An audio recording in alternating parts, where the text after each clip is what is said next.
الرجيم. بسم الله الرحمن الرحيم. فما لكم في المنافقين فئتين والله أركسهم بما كسبوا أتريدون أن تهدوا من أضل الله ومن يضلل الله فلن تجد له سبيلا ودوا لو تكفرون كما كفروا فتكونون سواء فلا تتخذوا منهم أولياء حتى يهاجروا في سبيل الله فإن تولوا فخذوهم وقتلوهم حيث وجدتموهم ولا تتخذوا منهم وليا ولا نصيرا إلا الذين يصلون إلى قوم بينكم وبينهم ميثاق أو جاءوكم حسرت صدورهم أن يقاتلوكم أو يقاتلوا قومهم ولو شاء الله لسلطهم عليكم فلقاتلوكم فإن اعتزلوكم فلم يقاتلوكم وألقوا إليكم السلم فما جعل الله لكم عليهم سبيلا ستجدون آخرين يريدون أن يأمنوكم ويأمنوا قومهم كلما ردوا إلى الفتنة أركسوا فيها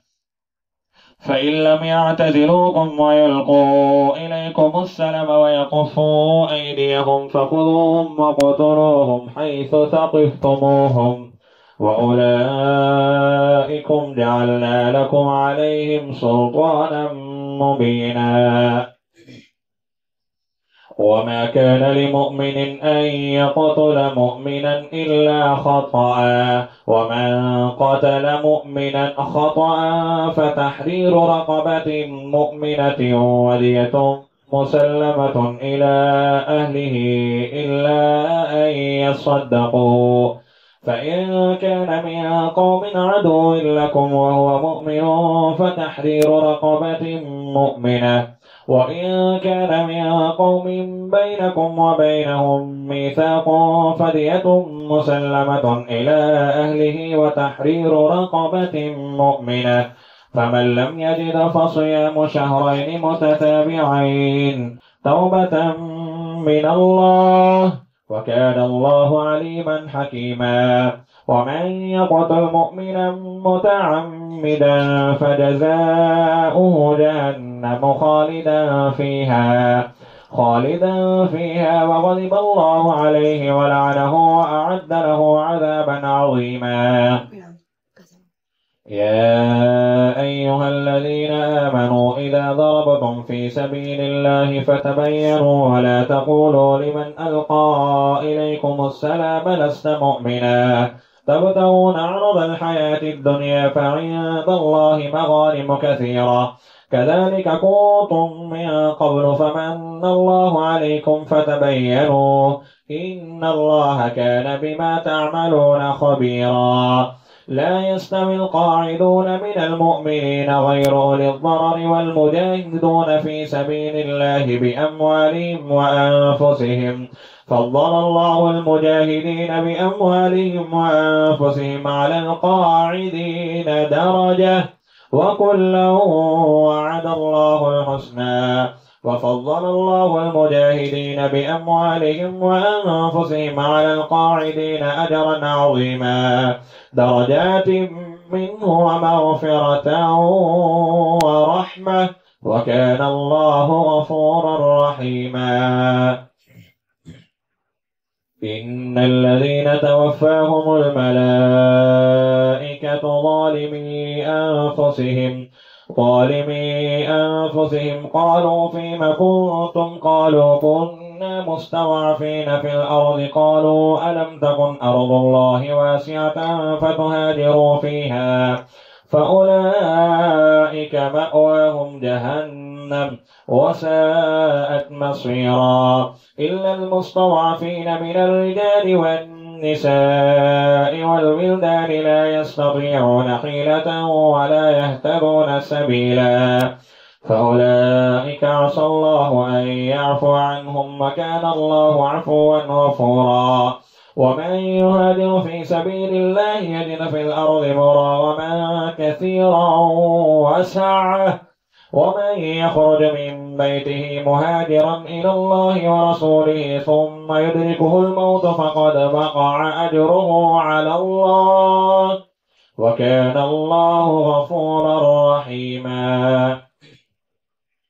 وإذا ضربتم في الأرض فليس عليكم جناح أن تقصروا من الصلاة إن خفتم أن يفتنكم الذين كفروا إن الكافرين كانوا لكم عدوا مبينا. وإذا كنت فيهم فأقمت لهم الصلاة فلتكن طائفة منهم معك وليأخذوا أسلحتهم فإذا سجدوا فليكونوا من ورائكم ولتأت طائفة أخرى لم يصلوا فليصلوا معك وليأخذوا حذرهم وأسلحتهم ود الذين كفروا لو تغفلون عن أسلحتكم وأمتعتكم فيميلون عليكم ميلة واحدة ولا جناح عليكم إن كان بكم أذى من مطر أو كنتم مرضى أن تضعوا أسلحتكم وخذوا حذركم إن الله أعد للكافرين عذابا مهينا.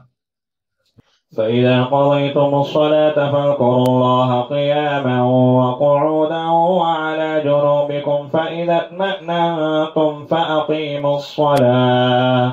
إن الصلاة كانت على المؤمنين كتابا موقوتا. ولا تهنوا في ابتغاء القوم إن تكونوا تألمون فإنهم يألمون كما تألمون وترجون من الله ما لا يرجون وكان الله عليما حكيما. إنا أنزلنا